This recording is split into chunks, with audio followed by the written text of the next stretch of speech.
ظلمي dhibaatooyin bini aadamka ay dulminayaanna oga dig wa anzir cashiirataka alaqrabiin buu leeyahay ilaahay subxaana wa tacaala marka sidaas wasiiladaas noocaas xiriirka noocaas ah la sameeyo qaraabada qodobka walaalayaal lixaad waxaa weeye haddii aad tahay caaqul waalideyn qof waalidkii dhalay soo barbaariyey intaa la soo ekeysiiyey caasi ku ah waxba aan ka maqlin dulmiya ku xadgudba qofkaas caaqul waalideynkana waxaa weeyaan waxba lagama aqbalo hadduu ducaystana ducadiisa lama aqbalayo hadduu isbitaal aadana xanuunkiisa lama helo haddii maxay ahaydeen uu loo duceeyo oo qur-aan lagu akhriyana looma aqbalo waa in caasinimadii uu ka noqdo haddii qof dulmiyey uu ahaa dulmiga xoolihii dadkii aad dhacday cuquubadii cuquubada kugu dhacday resultigeeda waa inaad raadiso kadibna aad soo nadiifiso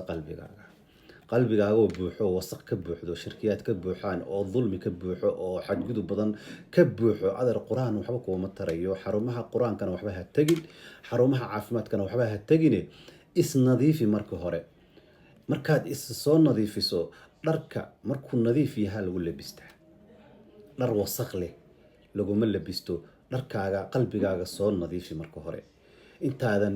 dhihin wadaadow ii ducee wadaadow qur-aan ha laygu akhriyo wadaadow sidaan hala ii yeelo intaadan dhihin horta adiga qalbigaaga soo nadiifi dhakhtarka laftiisa waa inaad qalbigaaga oo nadiif oo saxsan oo xanuunka ku haya aad dareemaysid inaad hor fariisato waay marka waxaan idinku dardaarmayaa walaalayaal inaad qalbigiina dambiyada waaweyn ood galaysaan iska nadiifisaan marka hore marka aad rabtaan in la idin daaweeyo qur-aan la idinku akhriyo waxa weeyaa waxaa ku imaanayso islaan naagshida waxaa la yidhaahdo oo ninkeedii soo habaaray oo farqaha ugu soo xiray habaar markaas waxay ku leedahay in la i daaweeyaan rabaa see lagu daaweynayaa habaar baa farqaha kugu xidhan wadaadkii baa kusoo habaaray oo hooyada baa kusoo habaartay oo aabbaha baa kusoo habaaray oo qaraabadii baa kusoo habaartay muxuu kaa qabanayaa marka wadaad muxuu kaa qabanaya waxba kaama qabanayo waa inaad cilaajyada iska dhex fadhido maalin walbo aad reaction inaad samayso waa xanuunsanaya aad tiraahdo balaayo aad daldasho unbay ku horseedaysaa marka waxaa weeyaan qofka in la cilaajiyo waxaa ka wanaagsan in asaga marka hore uu isa soo daahiriyo salaad inaad tukato waxaa ka horeyso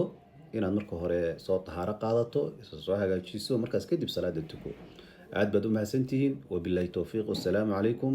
waraxmatullaahi wabarakaatuh